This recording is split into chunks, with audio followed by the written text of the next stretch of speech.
Então, pessoal, agora eu estou aqui para poder falar um pouco para vocês sobre as leis ponderais, que é a sequência das transformações químicas. As leis ponderais, elas são duas: a lei da conservação das massas e a lei das proporções definidas. Os cientistas eles perceberam que quando uma reação química acontecia, as massas do que era formado era sempre igual ao que era do reagente. Porque se os átomos eles apenas rearranjavam, né, eles não eram perdidos, eles não podiam ser desfeitos, eles eram apenas reorganizados de maneira diferente na reação química, então tinha que conservar a massa, porque os átomos eles eram os mesmos, então não tinha como ter alteração. Então eles definiram que a massa dos reagentes vai ser igual à massa dos produtos. Um exemplo aqui, ó, se eu tenho 10 gramas de cobre e 5,06 gramas de enxofre, juntando tudo aqui deste lado, eu tenho 15,06 gramas. Quando ocorre a reação química e forma o sulfeto cúprico, vai formar 15,06 gramas. Não pode ser formada mais substância ou menos substância. Quando a gente pega o papel e queima, se a gente pegar a cinza, somente a cinza e pesar, vai ser mais leve que o papel, óbvio. Mas, numa reação química de combustão, pegando o exemplo do papel, além da cinza que vai ser formada também gás carbônico e água. Se eu juntar a cinza mais o gás carbônico formado mais a água formada, juntando tudo vai dar o peso do papel que a gente tinha inicialmente. Então, a massa dos reagentes mais a massa dos produtos é igual à massa dos produtos, porque os átomos não se perdem. Porque na natureza, nada se perde, nada se cria, tudo vai se transformar. Então, como os átomos eles não vão se perder pelo caminho, a massa ela vai ter que permanecer constante. Lei das proporções definidas. A lei das proporções definidas significa que em uma reação química, os reagentes eles reagem até uma certa quantidade. Depois dessa quantidade, não tem como mais ser formada outra substância. Exemplo: 10 gramas de cobre mais 5,06 gramas de enxofre, reagindo, eles produzem 15,06 gramas de sulfeto cúprico. Eles reagiram completamente, não sobrou absolutamente nada.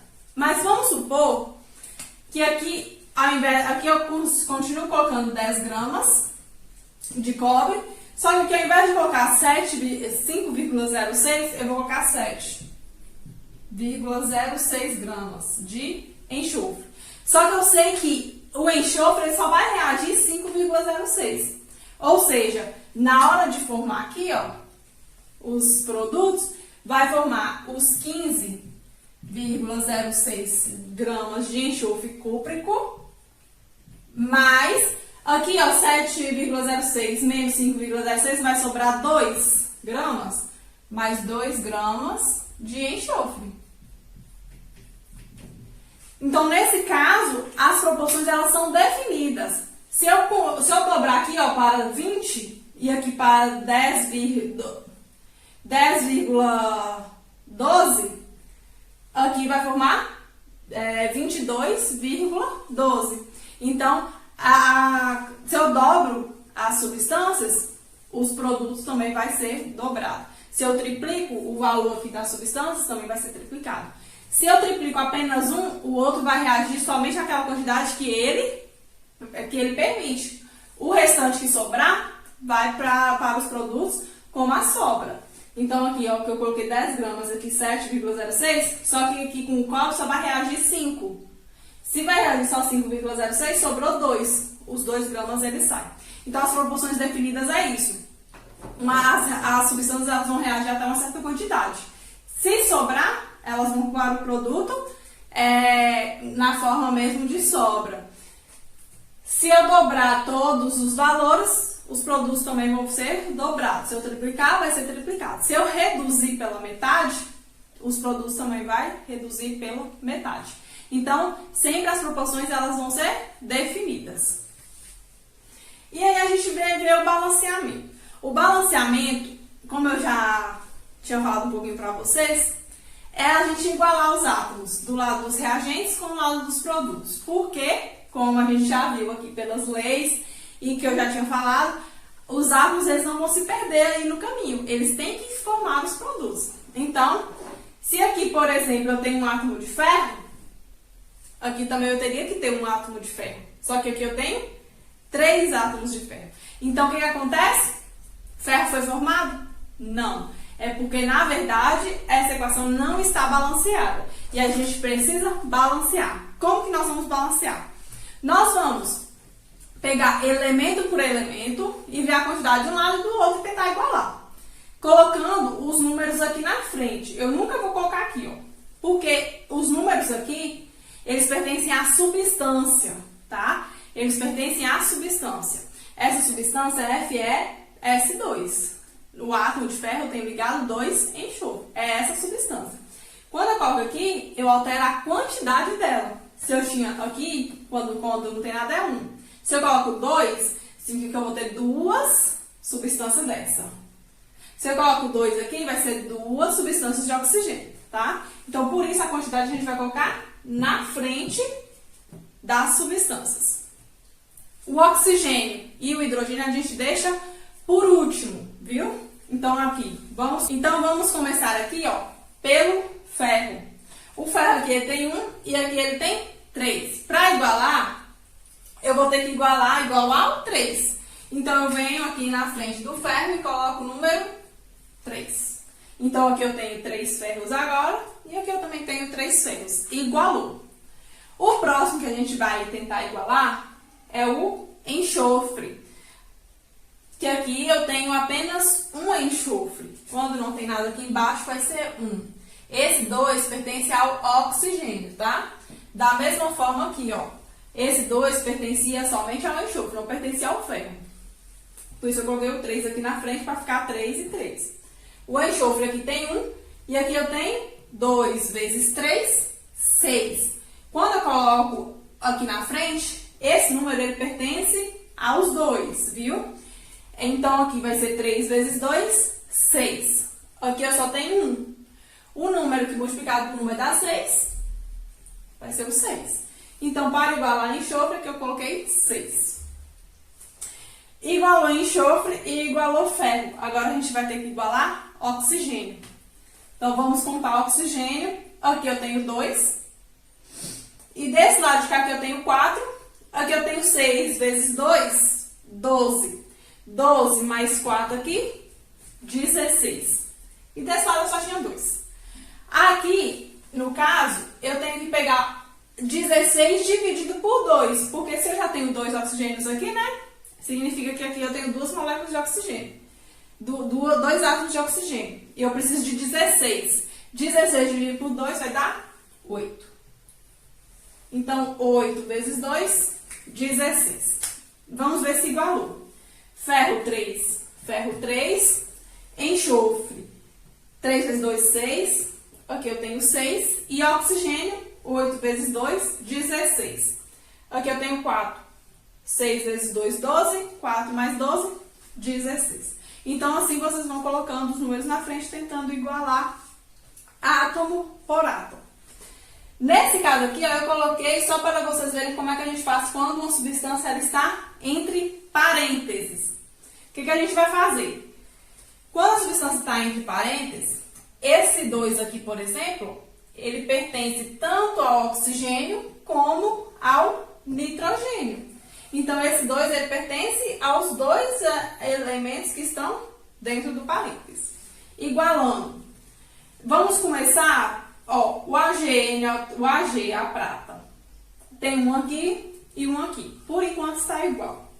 O cloro, aqui eu tenho 2 e aqui eu tenho 1. O que a gente faz? Coloca o 2 aqui na frente para igualar o cloro.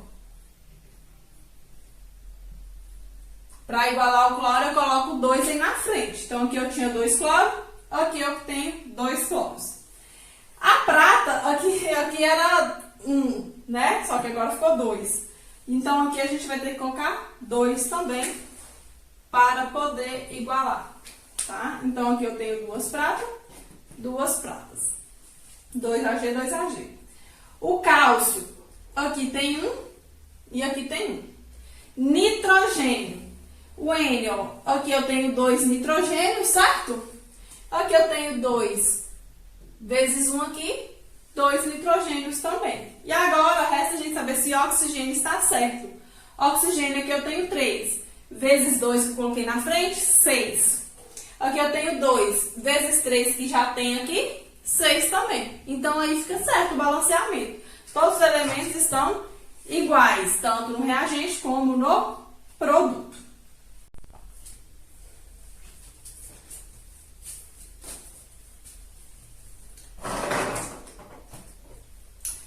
Então, aqui agora a gente vai ver uma sequência de reações químicas que são os cálculos químicos. Esses cálculos químicos são basicamente 3. Na verdade, existe o volume molar também, mas eu não vou falar dele agora.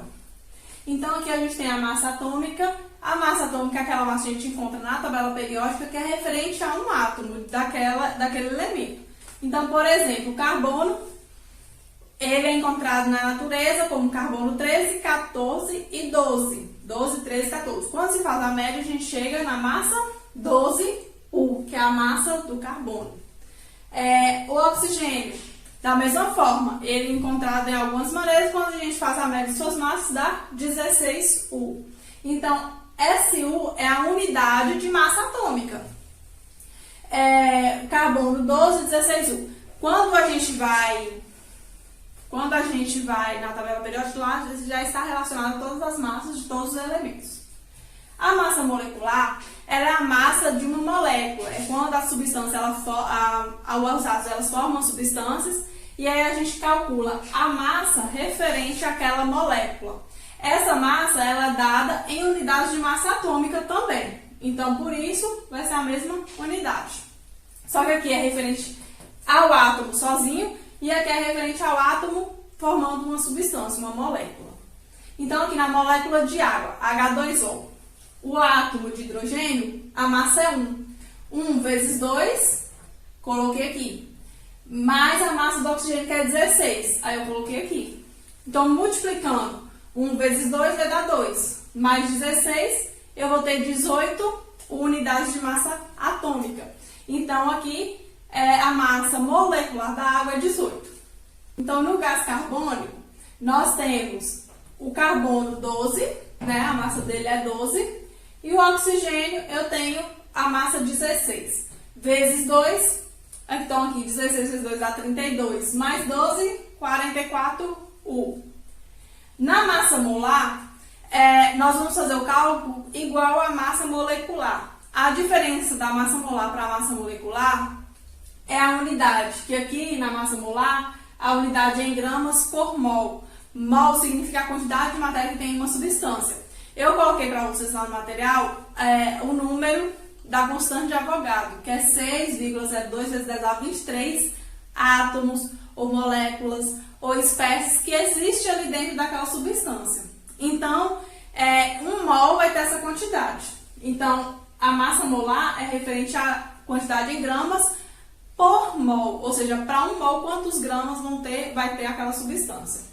Então, aqui no átomo de oxigênio, na substância oxigênio, como a massa do oxigênio é 16 e aqui eu tenho 2 átomos, 16 vezes 2, 32 gramas por mol.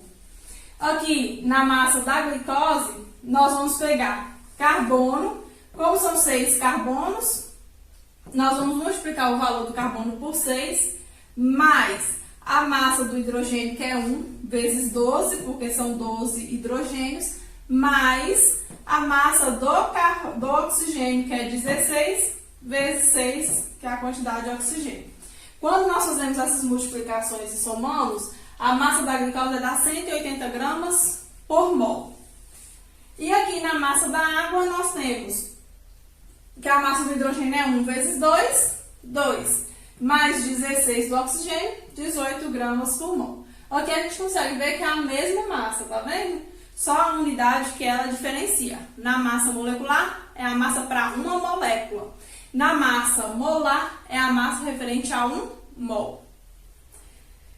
E aí a gente vai ficando por aqui com essa matéria sobre reações e cálculos químicos. Qualquer dúvida vocês podem me chamar. Vou deixar o material para vocês poderem consultar e aí vocês conseguem fazer os exercícios.